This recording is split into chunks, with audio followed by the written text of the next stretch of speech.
Krysta Gibson, and I'm also the publisher of newspiritjournal.com. So do be sure and go there and sign up for my email list so you can get my Wednesday inspiration and our Sunday update. I have some exciting guests for you today. And if you've listened to any ambient, new agey kind of music, you have listened to the music by these two delightful people. And that is Dean and Dudley Evenson. They are the masterminds of Soundings of the Planet. And I've got a few notes here I'm going to look at because, again, they have so much. But Dean actually has a master's degree in molecular biology, and he's been a flute player since he was 10. And he's been able to combine the scientific and artistic backgrounds, creating music and videos that heal and uplift. And then Dudley has visual arts background. She brings that along with her ability to play the harp, do guided meditations, and vocal toning. Now, they met in 1968, and during the 70s, they traveled the country in a half school bus. I'm not sure what a half school bus is, but that's okay. And they videotaped so much that was going on in the 70s. And they founded Soundings of the Planet as a way to share their message of healing and nature through music. They've produced over 80 albums and videos and have collaborated with many outstanding musicians around the world. They teach webinars, workshops on meditation, sound healing, and living your dreams. They're just fabulous people. They have YouTube channel. I don't know that they give live concerts so much anymore, but they stream on Spotify. Well, you hear all about it in my interview. And their website is soundings.com. That's soundings.com. So join me now as I talk with Dean and Dudley Evenson about their wonderful music. Welcome, Dean and Dudley. So glad that you could join us today. Thank you. Thanks, Krysta. Nice to be here in our home. Nice to have you in our home. Yes. You know, on behalf of hundreds of thousands and hopefully millions of people, thank you so much for the music that you've made over the years. I just want to say on behalf of myself, as well as I know many other people who have meditated, massaged, listened to your music in so many ways. It's just so fantastic. So I wanted to ask, because you've made how many albums now? 80 albums and videos? Yeah, altogether over the years since 1979. Yeah, it's like, so how do you decide if you're going to do a new album? How do you decide what you're going to do? I mean, I know I am very curious how that all comes together for you. Sometimes it comes with a thought of what, like the Stillness album is an obvious thought. And sometimes it comes from the music itself, and the music pulls out certain feeling and a certain way of thinking. Mm-hmm. Some of our earlier ones, the very first one we made, Desert Dawn Song, which we just re-released last year on CD, finally. I reviewed it at New Spirit Journal. It's beautiful. Oh, thank you. And, that was just a vision we had of, Dean recorded the sounds of the birds at dawn. Yeah, the birds at dawn. I slept overnight in a canyon by Tucson, Arizona, and caught all the birds as they were waking up. Well, he didn't catch them. He just caught them. Yeah. You caught their singing. But the audio vibration on iron oxide tape. The old-fashioned way, right? The old-fashioned way, right. And one of the things about where the music comes from is our introduction to Native American philosophy in the early 70s transformed our way of thinking. Mm. And we wanted to share that way of thinking with more people. Right. And we felt to move into our society, having people talk about it necessarily wouldn't get them there, right? Get them interested in the native philosophy, right. But the earth philosophy.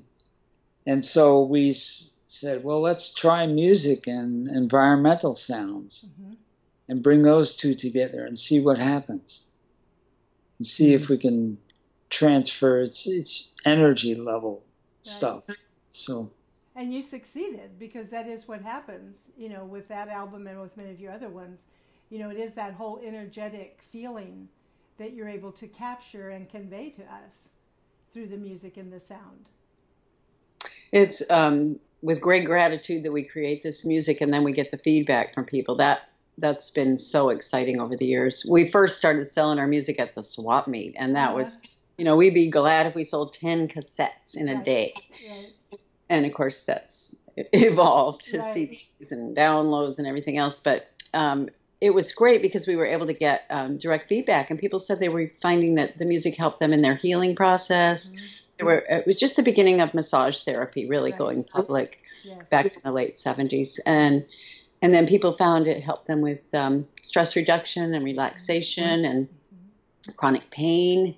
And so we were curious, well, what in the heck is going on? Because we were just making music. Our motto was peace through music. And we wanted to, again, share this, the vision of the native Earth Mother understanding, how nature is so important and more than ever now, of course. Isn't that the truth? Yes. But it was, we did a lot of research to see, well, what is it that's working here? And that was a fun part, to just really do the research and discover what it is that it is about the music and the combination with the nature sounds that really help people in their healing process. What did you learn about that? I'm curious. One of the major, I'm sorry, go ahead. No, go ahead. One of the major factors we found out over the years was the intention of the musician is carried by the music. It's like the music is a carrier wave, like radio. You tune in to a channel. Right. And so we... Well, I think it's not just the musician, but it's also the intention of the person listening. So there's that aspect as well. And then some of the other things that we learned were that the slow tones help entrain the bodily systems, like the heartbeat, the digestive system, and all the, we're in a very fast-paced society. We have so much going on, and there's just a lot of energy. We get adrenaline rush. Right. So what the music does with the slow pacing is it entrains the bodily system. So there's that, but there's also the brainwave entrainment. But we'll get to that in a second.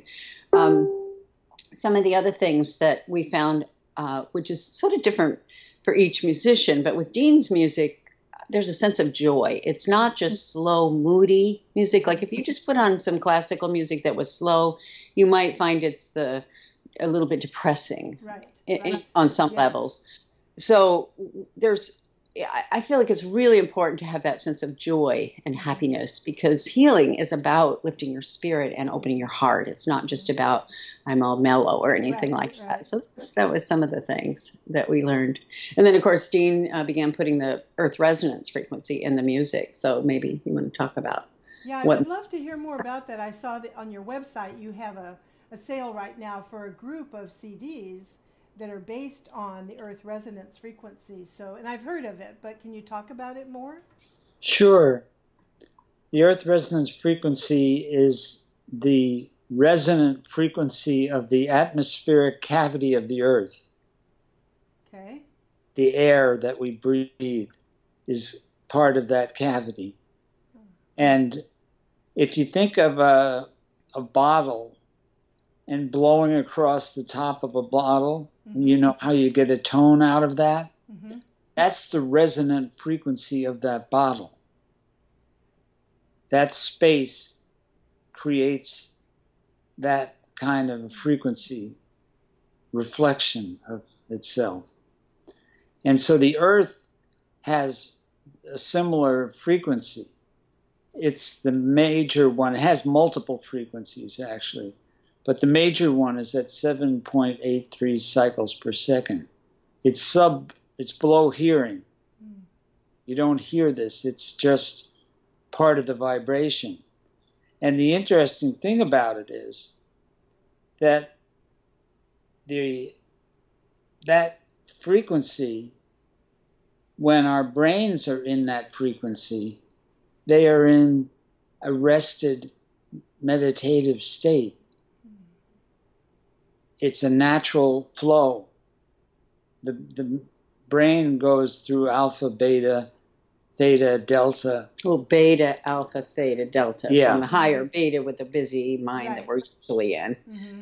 And then our goal is to, kind of go down into right between the earth resonance frequency happens to be right in the cusp of alpha and theta. So you're right between those that awake and alert, which is alpha. You're still awake and alert, but you're calm. And that's really a good frequency for just relaxation and healing, but you're still aware. And then, of course, deeper you go into the meditative state of theta, right state. So Dean has been putting the earth resonance frequency on all of our music since he discovered it. So that sale we were talking about is from our more recent albums, but most of his healing, relaxation, not the maybe the global rhythms and that kind of thing, because we have some faster stuff. But the ones where we really expect that people will be using it in their healing process or in massage or in some kind of modality where they really want to center in and ground out. And ground out is kind of the concept. You're connecting with the earth. That's what you feel when you go into nature. You feel there's something different about being in nature. Right. And that, I think it is allowing nature is itself a reflection of that vibration, and is stronger by itself in pure nature, with what happens out there with the trees and the birds and the bees. Right. And so what you're saying is by when we live in cities and we're surrounded by a 60 cycle hum and tall buildings and all the frequencies, I can't even imagine how many frequencies we're being bombarded with cell phones and more every day sorts of things. So being able to listen to music that has this earth resonance frequency underneath the music itself is just another way to support ourselves in getting into that space where we're really going back into our natural state. So you just really feel that, and it's an at-home kind of feeling. I think that's what we all feel when you leave the city and go out in the country. Yeah. It's kind of like,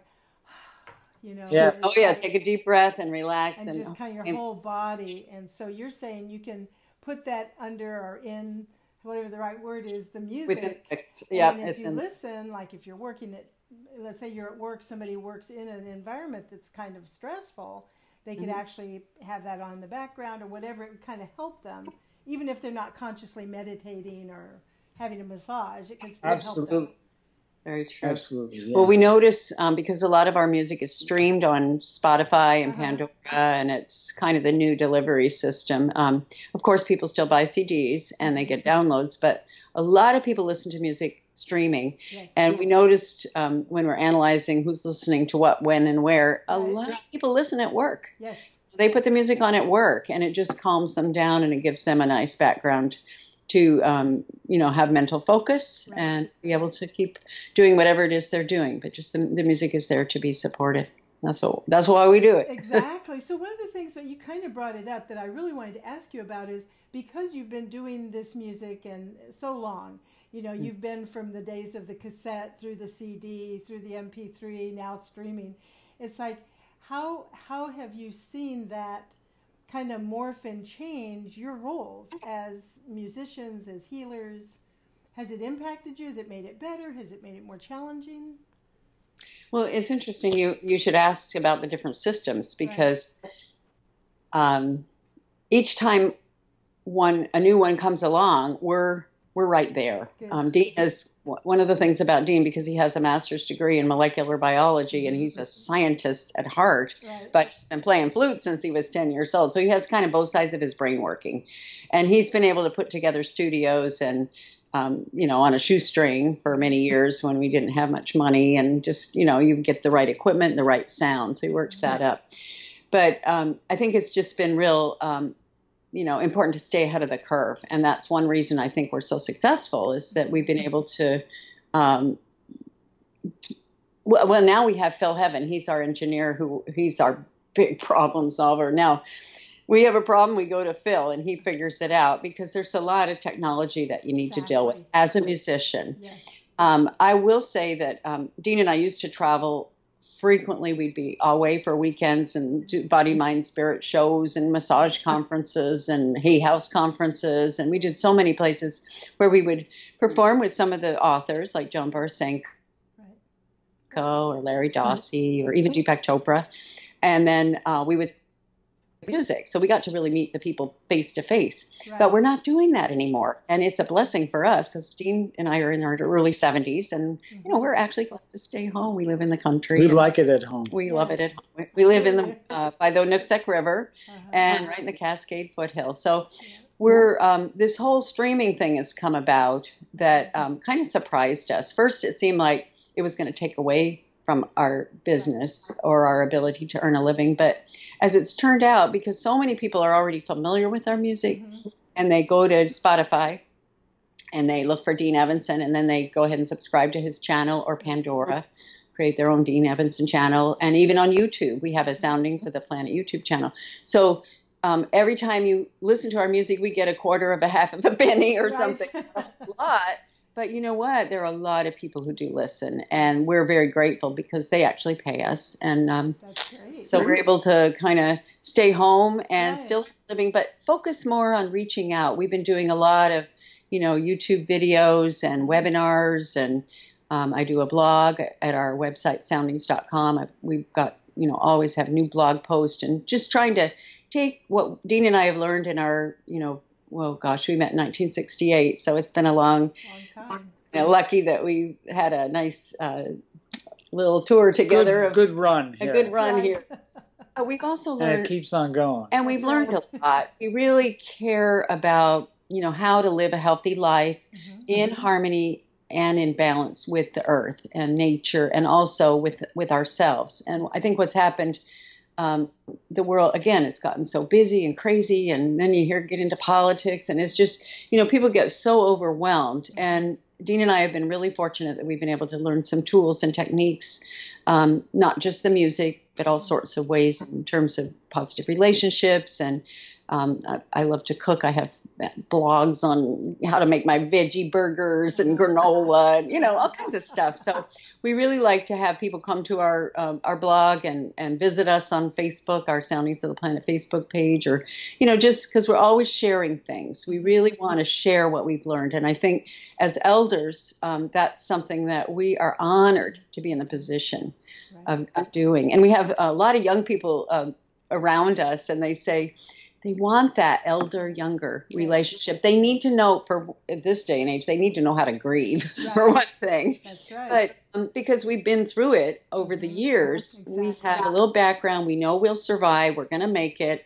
And then how do you do it? And how do you, I don't know, keep your spirit up? And this is something that we didn't have. We didn't have elders when the changes were coming down in the 60s, late 60s, early 70s. Right. And so we're happy to sit in there and just share what we've got and what we've learned. No judgment on either side. Just being here and sharing the experiences we've had over the years, which have been many and quite deep. I know you've been around, as they say, around a few times. So many different places, and you're right, you know, and I'm in that same age range as you guys are, and I think it is important that we be available and be willing to share with the younger folks coming up, because they do have a different, you know, kind of take on things, and that is very valuable to have other people share that. I wanted to ask about music and healing and music and spirituality, and I know those are kind of big topics, but I know that you do work with music and healing and sound healing. Can you talk a little bit about that? Like how does music fit in? Like, let's say someone is dealing with some kind of a health crisis or a chronic health condition. How can they use your music to help with that?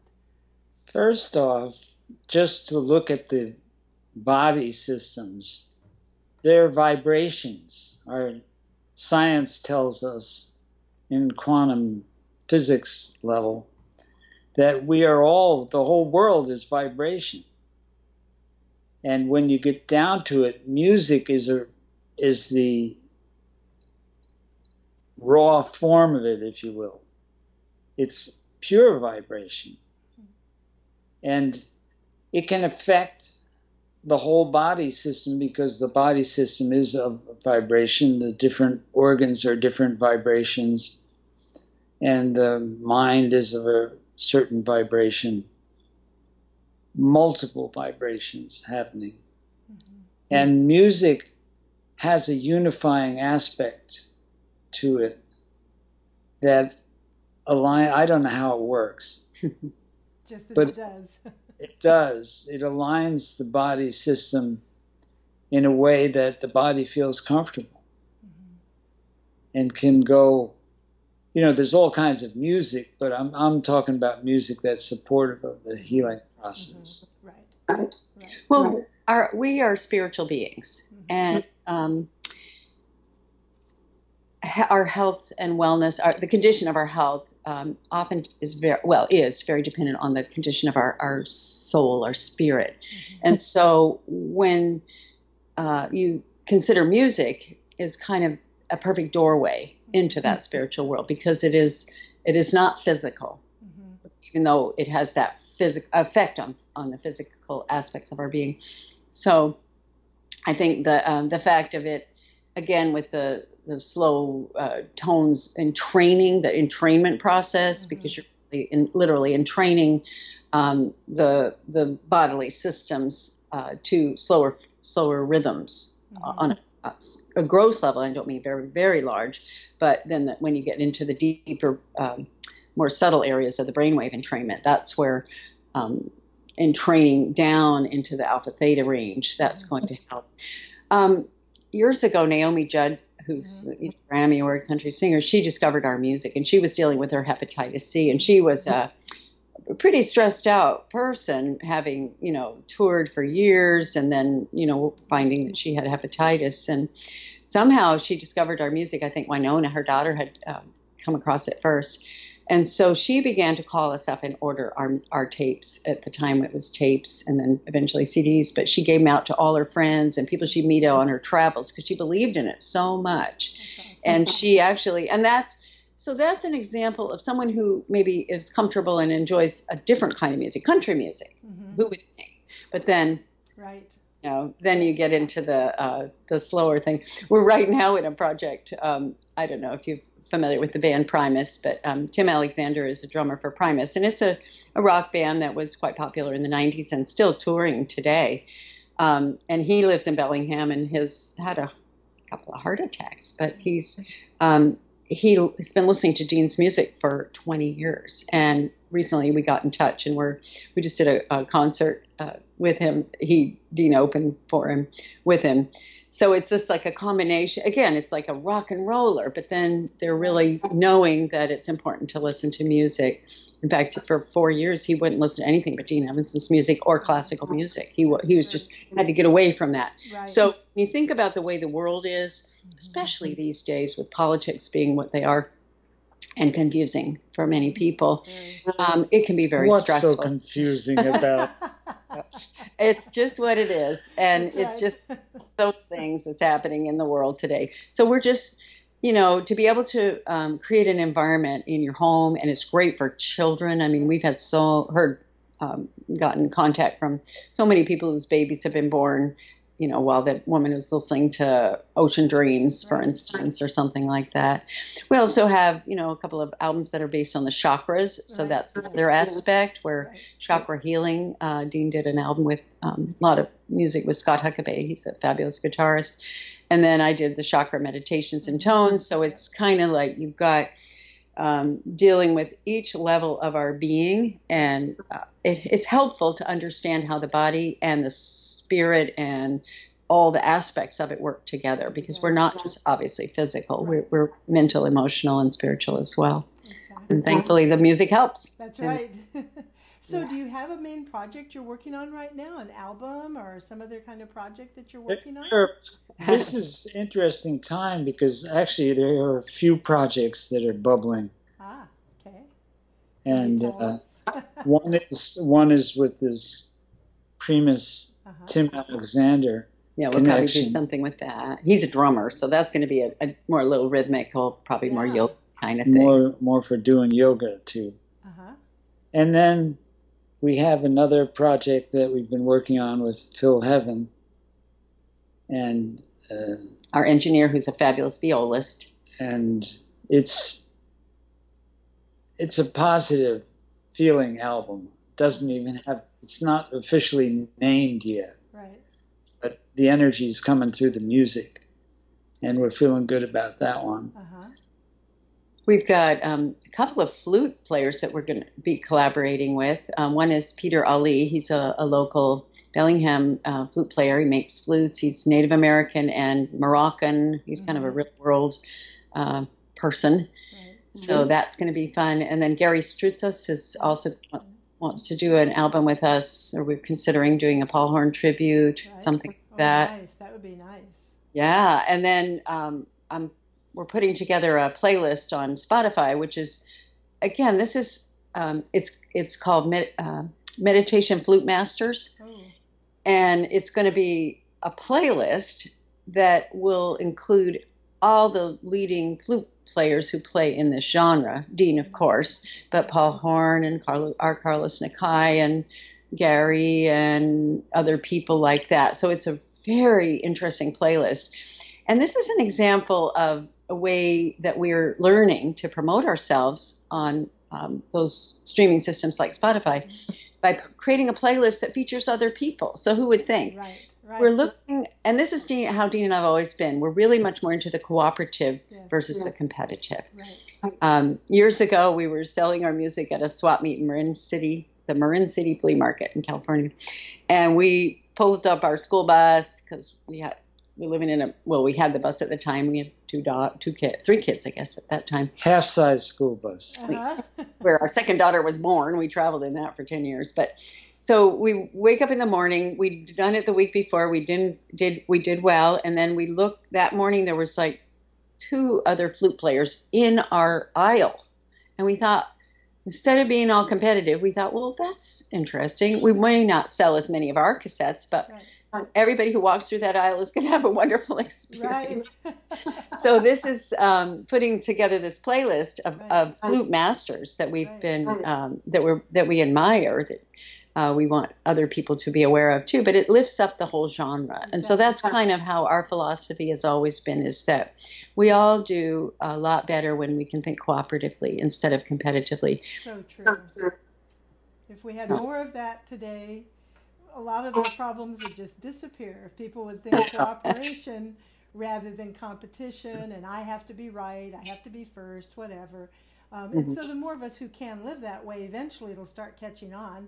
I think more and more, definitely. We lead by example, and that's right. What we do. We can't, we have no control over what people do with it, but if we can be a positive example and be positive role models for how to live on this earth in a harmonious way. We're super into knowing our neighbors. We live out in the country and might find that people in this part of the county have voted in another way than we might have voted. But that doesn't matter. We're really keen on knowing who our neighbors are, cooperating, because if something were ever to happen, you want to be friends with your neighbors. You don't want to be competing with them, and you don't want to have a gate and closed doors and all that. You want to know each other because we all can help when something happens, when, anything could happen. I call it the what if whatever. What if whatever? I don't know what's going to happen. In our part of the world, it could be a flood. In another part, it might be fire. It might be earthquakes, Exactly. And so we always want to be able to help each other. And that's, I think, why we're here on this planet. I totally agree with you. I totally agree. The best. Well, thank you so much for your time. I just so appreciate it. And I wanted to mention to people that your website is soundings.com. So that's soundings.com. And if they go there, they can learn. So there's tons of information there about you, about your past. There's links. They can order your music. It's a really one. And I know that Dudley, you do life coaching now too. I have. I'm certified life coach, so that's something that I've been kind of doing naturally all my life. But I've been part of a Northwest Corner coaches up here in Bellingham, and then I was recently trained, so now I'm really excited to be able to take on clients and help people. great. And I do it by phone or Skype, so Right. anybody can contact me there. And I'm also writing a book, one book coming out May 4th. It's called, now this is fun. It's a collaboration with Jack Canfield. Now, you know him. He wrote Chicken Soup for the Soul, and he probably sold 50 bazillion million copies of that and all sorts of versions. Well, this is again, it's contributions by other authors. So I have a chapter in that about harmonious sounds of success or something like that. So that book comes out. It's called The Big Secret, and then it's entrepreneurs share their secret. And then the other book I'm finishing up is called How to Meditate with Music, a guidebook. So it's a guidebook, and that will be available soon as well. So again, we've taught these in workshops for so many years, and it just seemed like people really want to know, and I'm excited to be able to share that. And we also have a couple of online courses on dailyohm.com that are real popular. So we're just working on it and trying to share. You don't do very much, do you? No, just sit around. I know. I think people retire at 65 and then they play gin rummy or golf, and I'm whatever. like, I don't know. There's too many exciting things to do. Not that there's anything wrong with gin rummy or golf, but there's a lot of really exciting things. Well, thank you so much. Now, did you want to give us a little strum on your harp before we leave? Just sure. See if we're still in the picture, but something like that. Yeah. Yeah, well, peace through music, blessings to you all, and hope to see you somewhere along the trail. Absolutely. Check out our YouTube video channels, Sounding the Planet, because we have so many videos there, and we just sent our young videographer helped send him to Standing Rock, so he has some videos from his Standing Rock experience, and we're really a lot of Native American. We've been videotaping the Dalai Lama for many years, so we'll be sharing more of those, but it's all about offering it up to the universe. Thank you so much. And thanks for what you do. We really appreciate it. Thank you. Thanks for keeping a magazine alive. That's hard. Right. That's right. Thank you. All right. Well, peace through music. Peace through music.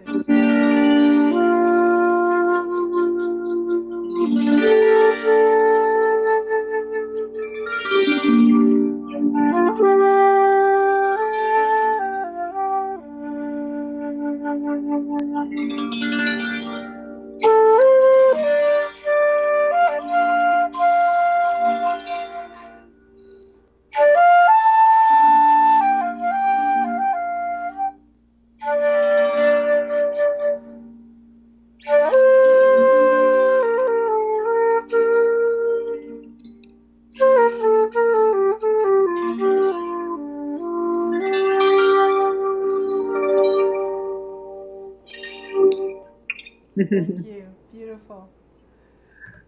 All right. Thank you. Namaste. Thank you, Krysta. Bye-bye. Okay. Bye.